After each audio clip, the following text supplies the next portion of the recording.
Happy New Year! If you're watching this when the video just drops. Otherwise, happy insert closest holiday here. As we've come to the end of another year, and this time around I'm actively trying to make content for this channel, I thought it would be interesting and informative to look back at the last year of Nintendo and just go through everything that happened with them. Every game they released, every game they announced, every Nintendo Direct, and other equivalent events they held. And then any other important pieces of news from the big N, both good and bad. Why am I doing this, you ask? Well, not only do I hope for this to be a good and easy to digest source for all of Nintendo's 2023 activity, in case anyone needed to know, but I thought it would be fun to compare this year to 2022, and then next year I can make a 2024 video and we can compare it to that. With this kind of analysis in place, we can then begin putting together a picture of Nintendo's activity every year and see if there are any kind of patterns or behaviour that we can identify. Information that I think is interesting and the speculation crowd can use to better refine their predictions with. And I just kind of felt like doing this as an end of year video, you know? Don't judge me.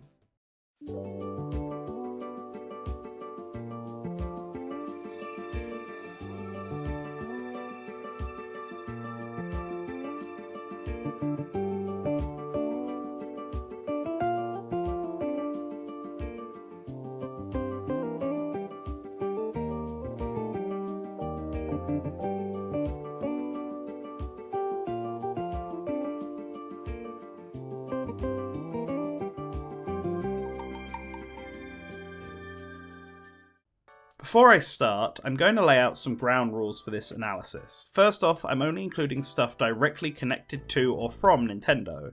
This won't have every video game released on the Switch this year, and it may not have every video game they've published, as they like to publish Square Enix titles if they are Switch exclusives.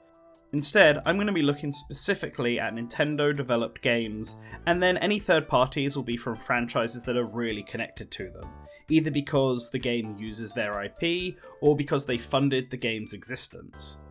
Secondly, I'm not going to include really little things in this analysis. What I mean by this is that I'm not going to mention every single trailer, video, and advert that Nintendo dropped on us, unless it was included in a Nintendo Direct, or it's announcing something completely brand new. For a similar reason, I'm not going to include every update to games like Fire Emblem Heroes and Mario Kart Tour and Animal Crossing Pocket Camp and so on and so forth, because for some of these titles, the updates happen bi-weekly, and they'll just take up too much of the video. I'll only bring them up if something significant happened in these games. I will, however, mention major updates that happened to Splatoon 3 and Pokemon Unite. If people want me to really include things like this in the future, then I will, but it seems like too much to me. Do you really need me to list off all 100 Fire Emblem characters every year? Please don't say yes to that. And lastly, in terms of video structures, the plan is to go through the year month by month, but I might occasionally break from this pattern if I want to address a bunch of connected or similar entries all at once. Alright, without further ado, let's rewind the clock by a whole year and see what Nintendo gave us in 2023. Nintendo started off 2023 on a fairly quiet note. The first thing that happened for them had nothing to do with video games, in fact. It was anime. Pokemon, To Be a Pokemon Master, a short anime series following Ash Ketchum for the final time, began airing in Japan. We then got the launch of the Kazuya and Sephiroth amiibo. Actually moving over to the video games now, Fire Emblem Engage was the big Nintendo title for January, launching worldwide on January 20th. This was the next major entry in the Fire Emblem franchise after Three Houses, which launched in summer of 2019, and actually launched alongside its first wave of DLC, adding the emblem Tiki to the game. Ahead of the launch of Fire Emblem Engage, Intelligent Systems held the Choose Your Legend 7 poll for Fire Emblem Heroes. They actually held it earlier than normal this year, so that Fire Emblem Engage wouldn't be able to affect the results. The last thing to happen in January was the launch of the Nintendo 64 Classic GoldenEye 007 on the Nintendo 64 NSO app. This gave online GoldenEye to the world, unless you were living in Japan, in which case you'd be waiting for quite a while. Moving on, February gave us our first Nintendo Direct of the year, giving us new trailers for Pikmin 4, Kirby Return to Dreamland Deluxe, Bayonetta Origins, Tears of the Kingdom, and Advance Wars 1+2 Reboot Camp. In addition, we also got a trailer for the 4th wave of Mario Kart 8 Deluxe DLC, the 3rd wave of Xenoblade DLC, and the 2nd wave of Fire Emblem Engage DLC, which launched a week or so after the Direct. Speaking of DLC, this Direct gave us our first look at the Splatoon 3 DLC, with the first part of it, Inkopolis, launching later in the month, along with the fresh Season 2023 update. The second and more exciting part of the DLC, Side Order, was just given a coming later release date. When is later? Well, we all still want to know. There wasn't actually a lot of new stuff shown off in this Nintendo Direct, to be honest, just showing more of what we already knew about, but the announcements that were completely new both ended up being shadow drops, to the surprise of everyone. These two announcements were the addition of Game Boy and Game Boy Advance on Nintendo Switch Online, the latter being a part of the expansion pass alongside Nintendo 64 and Genesis, and the other announcement was Metroid Prime Remastered, a HD, graphically remade remaster of the GameCube classic. The Nintendo Direct wasn't even the only video game presentation from Nintendo in February either, as we also got our annual Pokemon Presents at the end of the month. With Scarlet and Violet having just come out at the end of 2022, it made sense that the big announcement of this Pokemon Presents would be the DLC for those games. Although, in my opinion, the real announcement from this presentation was that the Pokemon Sleep was real! I've been playing way too much of this game over the year, so it was definitely my announcement from the show. Lastly, there are a couple of region-specific Nintendo events that happened in February. Continuing with Pokemon, China and India received the short animated series The Journey of One Dream. Then in America, the Nintendo Switch game vouchers finally came back. They were always a thing in Europe and Japan, but for some reason NOA cut them. But not anymore! And lastly, Super Nintendo World Hollywood opened its doors, making it easier for those in the US to get up close and personal with Mario and friends. Now let us Europeans do that as well, Nintendo. Please? The big game for March 2023 was Bayonetta Origins: Cereza and the Lost Demon, which is a criminally underrated game. You should all play it if you haven't. But around this release we all saw the first wave of Mario plus Rabbids 2 DLC and the third wave of Fire Emblem Engage DLC drop, with the fourth and final wave being revealed. Speaking of fourth waves, we also saw the release of Mario Kart's fourth wave, adding the awesome Yoshi's Island track to the game, as well as Birdo. They also added Poochie into Mario Kart Tour, which, in my humble opinion, is the best thing to happen to Mario Kart ever. On the topic of new additions, Zacian was added to Pokemon Unite as a playable character, and both Metroid Fusion and Kirby Dream Land 2 were added to NSO with our first Game Boy Advance and Game Boy update since their services launched the month prior. Lastly, on the game front, March gave us our first proper look at The Legend of Zelda Tears of the Kingdom in a special Nintendo Direct, revealing all the unique features of the game, like the Ultra Hand and Fusion mechanics, immediately boosting up hype for the title all the way up into the sky. But unfortunately, March wasn't all good news, as this was also the month that Nintendo would close the Wii U and 3DS eShops for good, sending so many titles into the lost media realm. Finally, outside of games, both Mario and Pokemon had content to show. For the former, it was the final trailer for the Super Mario movie and special marketing campaigns around its impending release, including the ability to see Mario's shoes IRL. I'm sure that made some odd subset of the internet very happy. Then for Pokemon, we got the Pokemon Musical Festival in Japan, and arguably the biggest Pokemon news of the year, the retirement of Ash from the Pokemon anime, after over 2 decades of adventures. May he finally be freed from the curse of childhood. But we can't leave Pokemon hanging for too long without an anime, because in April, Pokemon Horizons, the series, began in Japan. April seemed to be less about video games and more about video entertainment, as the new Pokemon anime wasn't the only big thing for Nintendo that month in this space. And no, I'm not talking about the cube-shaped Pokemon on Cubie Island special that I only found out existed when I was making this video. Of course, I am talking about the launch of Illumination's Super Mario Bros. Movie, the first Nintendo movie outside of Pokemon in many decades, and the start of Nintendo's new emphasis on getting its IP up onto the silver screen. And with this movie, we also got an album release, including an original song from Jack Black called Peaches, which was made specifically for the movie. Then, off the silver screen and onto the smaller screen, Nintendo also gave us the final Tears of the Kingdom trailer and the first Indie World of the year, announcing a slew of upcoming independent titles for the Nintendo Switch. Okay, it's video game time now, and the major physical release for April was WayForward's Advance Wars 1+2 Reboot Camp, a game that was meant to release in 2022 but was delayed.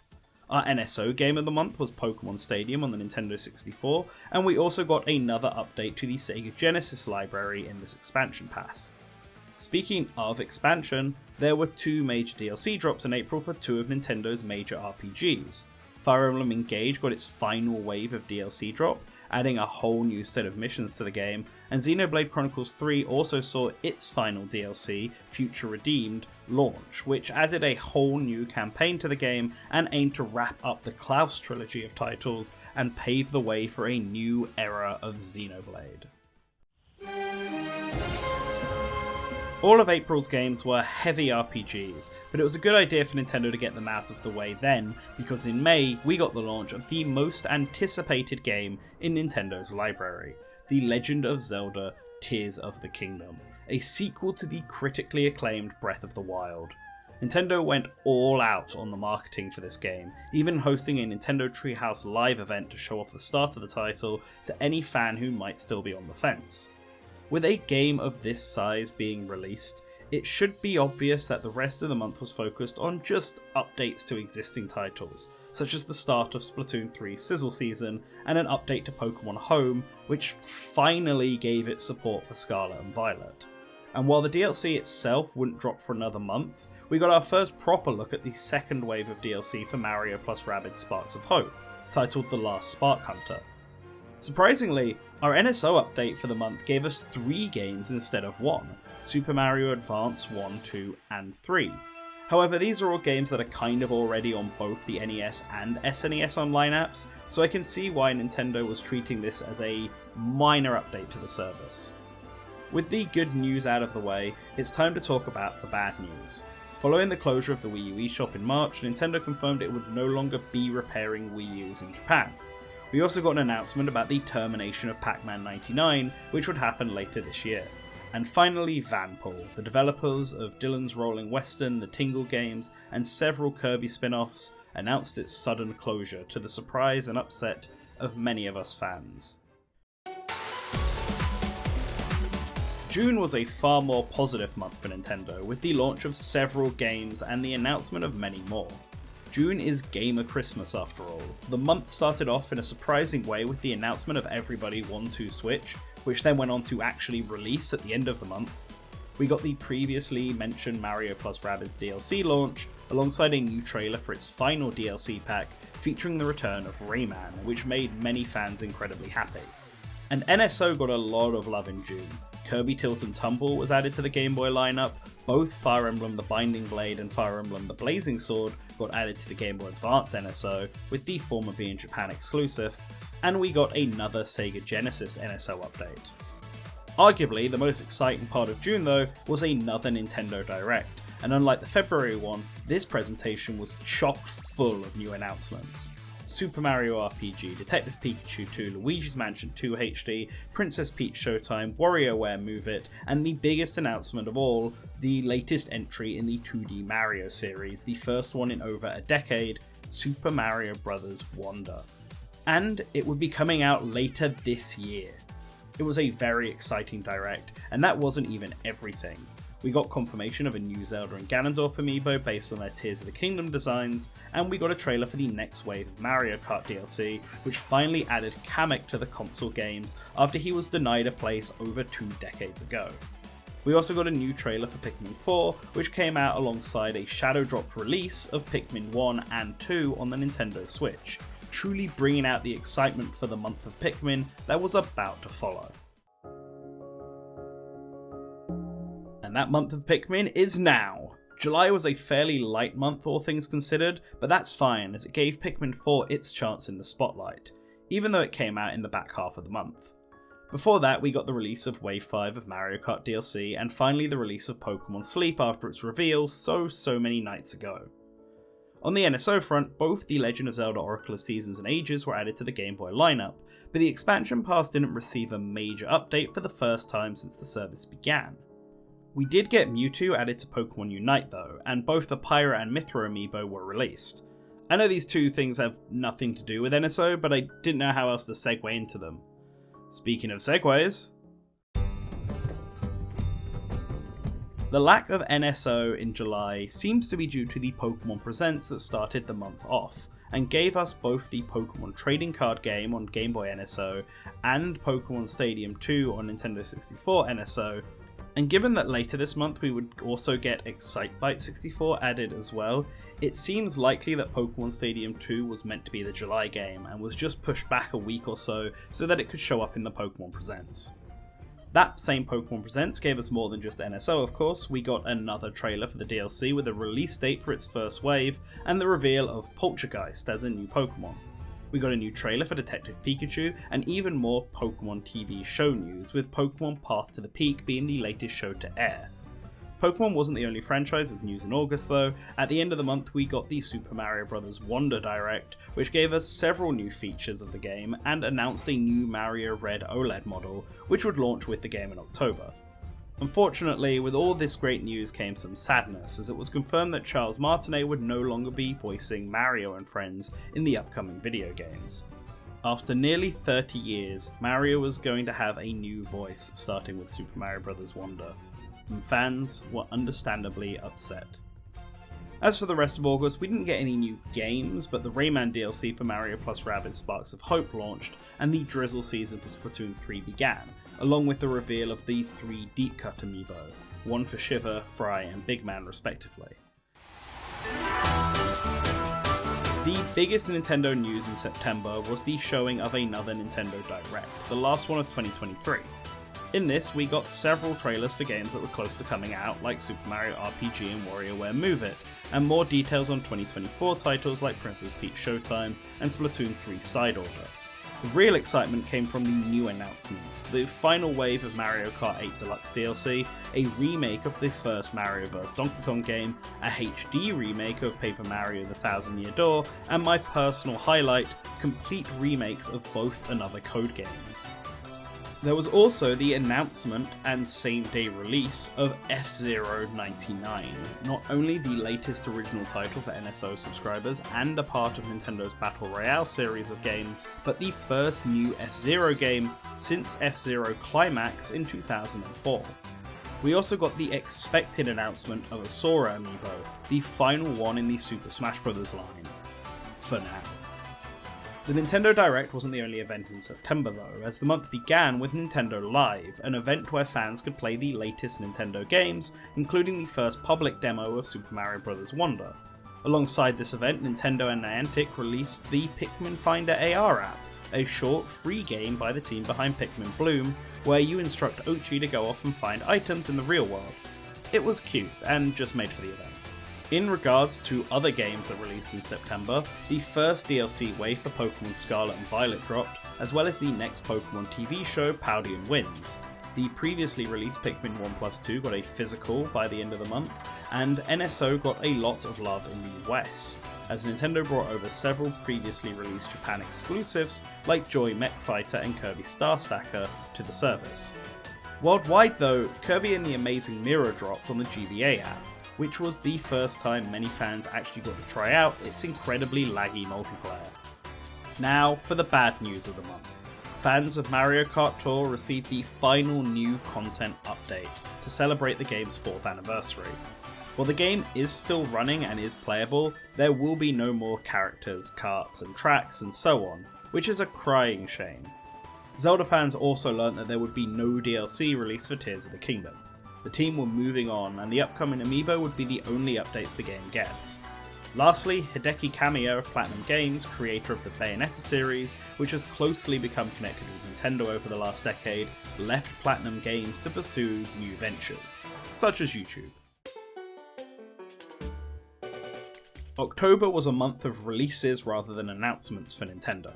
While we did get a LEGO Animal Crossing set announced, as well as the fact that the Wii U and 3DS would be ending their online services next year, neither of these are game announcements. Instead, we started the month with the release of Detective Pikachu Returns, wrapping up the story of that series, followed by the highly anticipated release of Super Mario Bros. Wonder, where we also learned that Kevin Afghani would be the new voice actor for both Mario and Luigi. Finally, we ended the month off with another NSO content update, adding Mario Party 3, Devil World, and the mysterious Murasame Castle to the service, all highly exciting additions, as Devil World had never been released in the US before, and the other two are highly requested titles for the service. Unfortunately, Pac-Man 99 also closed down this month, removing another Battle Royale game from the NSO service.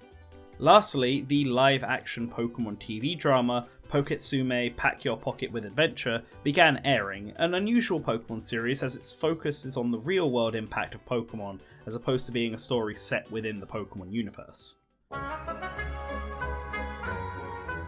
November continued the Mario series fever by starting with the launch of WarioWare Move It, then a week later launching Wave 6 of the Mario Kart 8 Deluxe DLC, and then following that up with Super Mario RPG, the highly anticipated remake of the SNES classic.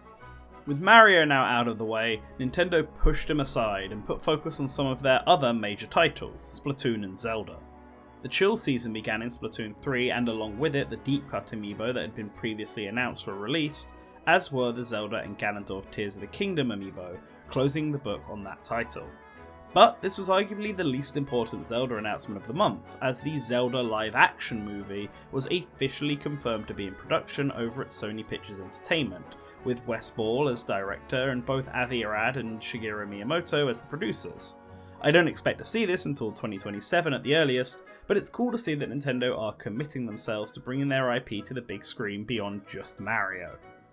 To close off the month, we got our second Indie World of the year, and then finally the confirmation of GoldenEye 007 and Jet Force Gemini coming to NSO in Japan, as a part of a new 18+ NSO app that is currently exclusive to the region. No NSO update for the West though. At least for a week anyway, because on December 7th, Nintendo dropped Jet Force Gemini in the West alongside 1080 Snowboarding and Harvest Moon 64 worldwide. A trio of Nintendo 64 games for us to enjoy this Christmas. Now, as I write and read this script, we're in the middle of the month, and the only thing that Nintendo have done is release the final wave of Pokemon Scarlet and Violet DLC, the Indigo Disc, and released a demo for another Code Recollection, given that this is going to be Nintendo's next big game and the first one of 2024. You know, we got to get everyone excited for it. Please be excited for it, I want it to do well so we can see more of the series. Outside of video games, Pokemon Concierge, the final Pokemon TV series of 2023, was released on Netflix and is adorable. And for theme park fans, Donkey Kong Country was officially unveiled and confirmed to open its doors in 2024 at Universal Studios Osaka. Finally, as we look towards 2024, Nintendo dropped on us an update for Super Smash Bros. Ultimate of all games. On the game's 5th anniversary, Nintendo gave us a release date for the upcoming Sora amiibo and revealed that throughout 2024, Super Smash Bros. Ultimate would be getting 4 more Spirit events added to the game. How many Spirit specifically, and which games these Spirit events will be for, who knows? But it's neat that Nintendo are still supporting this game even after all the paid DLC is done. I wonder what else it could mean for the series' future. And with that, we have gone over every month of 2023 and covered every single announcement. But before we get to the analysis, I just want to thank everyone who subscribed to my channel for pushing it over 1,000 last month. I know I disappeared for a while last year, but I'm back and I'm going to try and do my best to be more consistent. And it would be hella motivating if I got even more subscribers, or really engagement of any kind. Likes and comments do so much to get videos noticed by YouTube, and also it's just valuable feedback for me to know if the content I'm making is stuff that you actually want to see, and if it's what you want to see and areas that I can improve on my videos as well. My channel's future is partly in all of your hands, so let your voices be heard. With that interlude done, it's time for some analysis. In total, Nintendo released 17 games across 2023, discounting retro games on the NSO service. Of these 17, 2 were free mobile games, Pokemon Sleep and Pikmin Finder AR. The latter was made for a special event, but the former is intended to be a long-term app that allows for microtransactions and has been updated with new Pokemon multiple times since launch. Of the remaining 15 games, 4 were remasters of varying degrees. Pikmin 1 plus 2 were more like HD ports, while Metroid Prime and Kirby Return to Dreamland Deluxe got new coats of paint and new features, but played the same. Then there were 2 full remakes from the ground up, 3 if you count Advance Wars Reboot Camp as 2 games. Both of these were made by third-party developers, and Advance Wars is the only title on this list not released in Japan.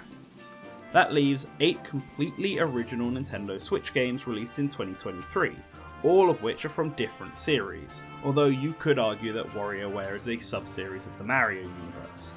Although, if we do include every non-NSO game released this year, then Pikmin was the series to receive the most love, with 4 games total. I can't go into full details about the sales for these games, as Nintendo have only released the data at specific times in the year, so they may not be accurate to the current release date of this video, and we won't have a complete view until their end of year fiscal report in April. But from what we do know, 6 of Nintendo's titles released this year have sold over 1 million units each, with Tears of the Kingdom being the best seller. Although, I wouldn't be surprised if Super Mario RPG also sells over 1 million given its strong start. Ultimately, the only months this year without a new game release of some kind were August and December, with June being the busiest month of the year for releases thanks to Pikmin 1 and 2 both being shadow dropped. Now onto the DLC, which for some has been just as exciting as the new games released. I won't be counting the free Splatoon updates in this, but I will count the new characters added to Pokemon Unite, as technically you'll need to pay to unlock them or grind really hard. There were 15 DLC updates in total throughout this year, with most of these being individual waves in larger expansion pass type DLC. If we cut it down to just the individual purchases players would have to make, then it comes to 8 DLC updates in total, the Pokemon Unite characters being the only standalone duo. Fire Emblem Engage got the most DLC this year with 4 waves, followed by Mario Kart 8 Deluxe and Mario plus Rabbids Sparks of Hope with 3 each. Pokemon Scarlet and Violet and Xenoblade Chronicles 3 got 2 DLC waves, both of which were story DLC, while Splatoon 3 received a single piece of DLC, an optional hub world. Some DLC is just not made equally. May and October were the only months of the year to not get a single piece of DLC released, and March was the month with the most DLC released thanks to Mario Kart, Fire Emblem Engage, and Pokemon Unite. Now, let's look and see how NSO did with its retro games added this year. In total, there were 58 games added across all systems, with one of these games being an SP version of the game Ninja Jar Jar Maru-kun.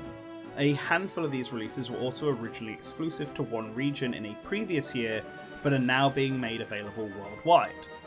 These 58 were added across 20 updates over the year, with every single month getting at least one update.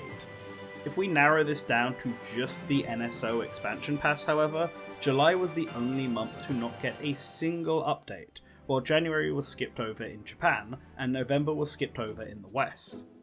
Those latter were thanks to GoldenEye and the issues around its age rating in Japan, while the former appears to be a purposeful delay of the July game to the start of August, so it could be in a Pokemon Presents, although this is speculation on my part. 2023 was a good year for retro fans, as it added 2 more systems to the service, the Game Boy and the Game Boy Advance. The former is available in the basic tier, while the latter is exclusive to the expansion pass. Now, let's break down every single system and see how many games each one received, starting with these new entries, which both have slightly inflated numbers due to how many games were added when they debuted. The Game Boy Advance received 5 updates over the course of the year, adding 13 games in total to the service. Of these 13 games, Fire Emblem The Binding Blade was the only one that was exclusive to Japan. The Game Boy, on the other hand, received 7 updates this year with 19 games added to its service. Of these, 3 games were region exclusive. Yakuman is exclusive to Japan, while both Alone in the Dark and Quest for Camelot are exclusive to the West. Game Boy is the system that received the most games in the NSO service this year. Nintendo 64 is up next, and it also received 7 updates across the year, with 8 new games being added. Most of these updates only added a single game except for the December update, which added 3 new games in the West and 2 in Japan, because Japan received Jet Force Gemini a week early, putting it in November. The final expansion pass system, the Sega Mega Drive/Genesis, is up next, and it only received 2 updates this year, but with a total of 8 games added, 4 in each update. Now onto the NES and SNES games, and these two have a slightly weirder set of updates.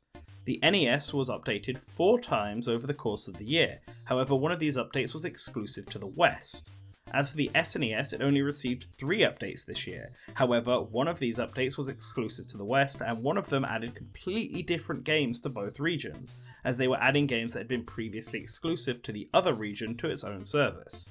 Side Pocket was the only SNES game added this year that was entirely new to the service as a whole. Naturally, thanks to the addition of 2 new systems, February was the month with the most NSO games added, but June was technically the month with the most updates, getting a Game Boy, Mega Drive and GBA update. That does it for games released, but let's just look at a few other categories quickly. In terms of Nintendo related visual media, there were 9 shows/movies released in 2023, and all except for the Super Mario Bros. Movie were Pokemon related. There were also 9 amiibo that released this year, and an additional 3 that were announced but are coming in 2024. Of the 9 amiibo that did release in 2023, 5 of them were also announced this year. The 4 amiibo that were announced previously were all from the Super Smash Bros. Line, while the new amiibo were from the Splatoon and Zelda lines respectively. Next year's amiibo are from Super Smash Bros. Again, and the new Xenoblade line of amiibo will debut. And for another 9 now, we have directs and presentations. Is there some sort of reason that Nintendo couldn't hit double digits with any of these last categories? Across these 9 presentations, only 3 of them were general Nintendo Directs, airing in February, June and September. 2 of the presentations were Indie Worlds, 2 were Pokemon Presents, and 2 were game specific, being presentations on Tears of the Kingdom and Super Mario Bros. Wonder. In total, there were 4 months that didn't receive a presentation of some kind: January, July, October and December. This means on average there was roughly a presentation from Nintendo every 40 days, but in reality the presentations weren't so evenly spread. Lastly, let's look at how many games were announced in 2023. Excluding the retro NSO games, 16 titles were announced across 2023, with only 2 of them not being revealed in Nintendo Direct, but just simply announced on social media. Of these 16 titles, 11 of them released in 2023, with 5 of them being shadow dropped. June was the month with the most games revealed, no surprise given it was Game of Christmas. Now technically, both Pokemon Sleep and Detective Pikachu Returns were announced prior to 2023, but this year was the first time we saw anything from either of these titles. They may as well have been vaporware before 2023 came around, and so I am including them here in this roundup. I may do the same with Metroid Prime 4 whenever that gets revealed. Let me know what you think I should do about this in the comments below. The remaining 5 games are scheduled for a 2024 release, with January, February and March already having a game in place. Then if we add the 3 remaining confirmed NSO games to this list, we have 8 confirmed games to release in 2024. Whew, alright, this video is getting quite long, but there's still one thing we gotta do to complete this analysis. Let's compare these results with 2022. I'm not going to go over everything in detail like I did for 2023, I've just got all the final numbers up instead. And if we compare these results, there are some pretty interesting observations. Like both 2022 and 2023 had almost identical presentation releases. February, June and September each had a Nintendo Direct, although the June 2022 one was a mini Direct. Both years had Pokemon Presents in February and August, and both had Indie Worlds in May and November. Both years also had 2 game-specific Directs as well, Tears of the Kingdom and Mario Wonder in 2023, and Xenoblade 3 and Splatoon 3 in 2022. The only reason 2022 had more presentations was because of the Mario movie Direct that it got, which feels like an anomaly. Both 2022 and 2023 saw the release of 9 amiibo as well, with Splatoon and Super Smash Bros. Getting amiibo in both years. The months these released were not the same though, and I expect this trend to not continue as we are reaching the end of the Super Smash Bros. Line. 2023 saw more Nintendo TV shows than 2022, but they were still all Pokemon. And then there are the game comparisons. Looking at the 17 games we received in 2023, it made me realise how weak 2022 was in terms of quantity, with only 11 releases. That said, 2022 didn't have any titles shadow dropped, no mobile games, and no remakes or remasters. Everything in 2022 was brand new. If we were to remove the remakes and remasters from 2023 as well as the mobile games, then 2023 would have fewer titles than 2022.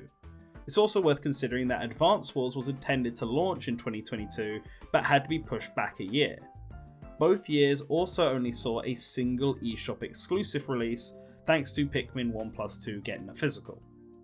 As for the series represented, Super Mario, Fire Emblem, Pokemon, Kirby, and Bayonetta all had games in both of these years. Then, if we were to include support through DLC, Xenoblade, Mario + Rabbids, and Splatoon also saw content across both years. In terms of release distribution, there were only 2 months in 2023 without a new game, and 3 months in 2022, with December being the only shared month without a release. Looking toward 2024, we already see that there are games scheduled for the first 3 months, meaning for now, 2024 looks to parallel 2023's release schedule more closely. February is even getting another remake released. Maybe that's why 2022 didn't get a game release in February, there were just no remakes ready to launch that month. On the topic of DLC, there were technically more DLC released in 2022 than there were in 2023. Both through waves and combined packs. However, this is largely thanks to Pokemon Unite, which got 8 new characters in 2022 compared to 2023's 2 new characters. 2022 saw more free DLC than paid DLC, with all of the Mario Strikers DLC and Nintendo Sports DLC being free, with Mario Kart 8 Deluxe and Xenoblade Chronicles 3 as the only paid content, and both continued on into 2023. And then there's NSO, which I think might be the most interesting of these comparisons. 2022 didn't receive a new system on its service, so unsurprisingly, it saw less games overall with 47 added, 6 of which were SP titles. However, there wasn't a single month that missed adding a new NSO edition to the service, and this was thanks to the Sega Genesis and Mega Drive, which got 5 updates and 17 games in total across the year, more than double of what it received in 2023. There were also more updates and games for Nintendo 64 and SNES in 2022. NES received the same amount of updates, however, none of them were exclusive to any region, and this led to more games being added. Pretty much without the addition of Game Boy and Game Boy Advance, NSO would have been worse in 2023 when compared to 2022, although I'm sure that's because they factored those 2 systems into their release schedule for this year. When looking at these stats overall though, I think 2023 was the better year in the end. More announcements were made in 2023 than in 2022, and more games were released, both regularly and on NSO. I also find the quality of the DLC that was released in 2023 to be better than what 2022 got, although that's mainly because many of the long-running DLCs were reaching their finales. Ooh, but that does it for this analysis. Yes, it was a long one, but I am interested in hearing everyone's feedback on how I should approach this again next year. Was the summary of the whole year valuable, or do you think it's just wasted time? Should I make the analysis and the summary different videos, or should I have something separate, like should I have all of the NSO updates, do that as a separate video and analysis compared to just the game's release? Do I need to talk about stuff like Nintendo Directs, Amiibo, and any other sort of toys and stuff like the Animal Crossing Lego? Do I need to talk about any of the TV shows, given that they are almost always all Pokemon? Like, maybe when Nintendo starts getting into more anime and TV shows, there'll be a better use for that category. Just let me know what you think in the comments below. For now, I'm going to get myself a drink of water because I did this all in one sitting like an absolute maniac, and now my throat is parched. And yeah, look forward to more content coming soon in 2024. I wonder if we can expect anything major from Nintendo this year. Wink wink, nudge nudge.